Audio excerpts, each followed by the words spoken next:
అండి. మనకి డాన్స్‌లో సంయుత, అసంయుత హస్తాలు ఉన్నాయని అందరికీ తెలిసిందే కదా! సో దట్ అందులో కూడా అసంయుత హస్తాలంటే ఏంటి? సంయుత హస్తాలంటే ఏంటి? జస్ట్ నేర్చుకుంటాం అంతే. వాటి వినియోగాలు ఎవరికీ తెలీదు. నార్మల్‌గా నేర్పించే వాళ్ళు కూడా ఏదో ఒకటి చెప్తూ ఉంటారు. వాళ్ళకొచ్చినా రాకపోయినా ఇది ఏదో ఒక ముద్ర పెడితే అయిపోతుందిలే వాళ్ళేం అడుగుతారులే అన్నట్టుగా చెప్తూ ఉంటారు. సో దట్ నేనివాళ వీడియోలో అసంయుత హస్తాలు, ఒక్క హస్త వీడియో ఇవాళ చెప్తాను. ఫస్ట్ హస్త, పతాకము అని మనం విన్నాం కదా!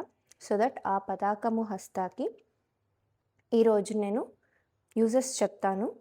సో మీకు తెలిసిన వాళ్ళకి షేర్ చేయండి, లైక్ చేయండి, సబ్స్క్రైబ్ చేయండి.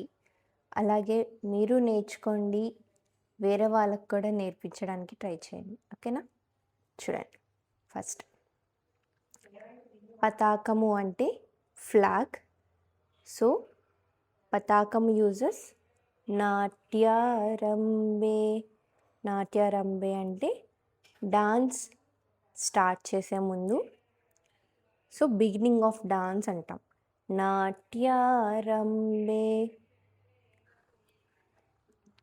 వారివాహే. వారివాహే అంటే క్లౌడ్స్. మళ్ళీ చూడండి. వారివాహే. నెక్స్ట్ వనే. వనే అంటే ఫారెస్ట్. వనే. వస్తు నిషేధనే. నో. సేయింగ్ నో అనమాట. నో చెప్పడం. వద్దు వద్దు అని చెప్తాం కదా, సేమ్ అదే. వస్తు నిషేధనే. మళ్ళీ చూడండి. నాట్యారంభే. వారివాహే. వనే.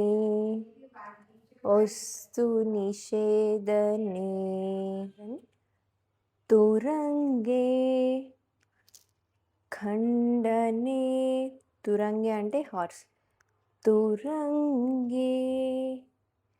ఖండనే.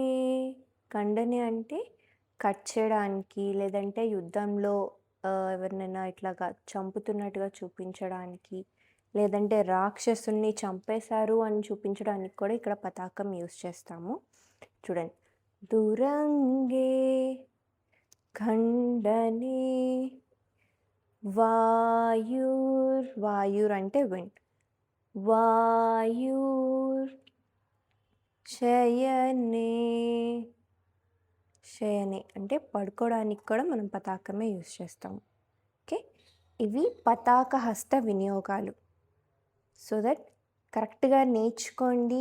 మీకు తెలిసిన వాళ్ళకి ఎవరైతే డాన్స్ క్లాస్ స్టార్ట్ చేయబోతున్నారో వాళ్ళకి ఇవి చాలా అంటే చాలా ఇంపార్టెంట్. ఎందుకంటే ఏదో ఒకటి పిల్లలకి చెప్తే పాపం వాళ్ళ లైఫ్ని మనం పాడు చేయలేము. సో దట్ కరెక్ట్గా నేర్చుకోండి, నేర్పించండి. అండ్ మీకు తెలిసిన వాళ్ళకి కూడా అందరికీ షేర్ చేయండి, లైక్ చేయండి, సబ్స్క్రైబ్ చేయండి. Thank you.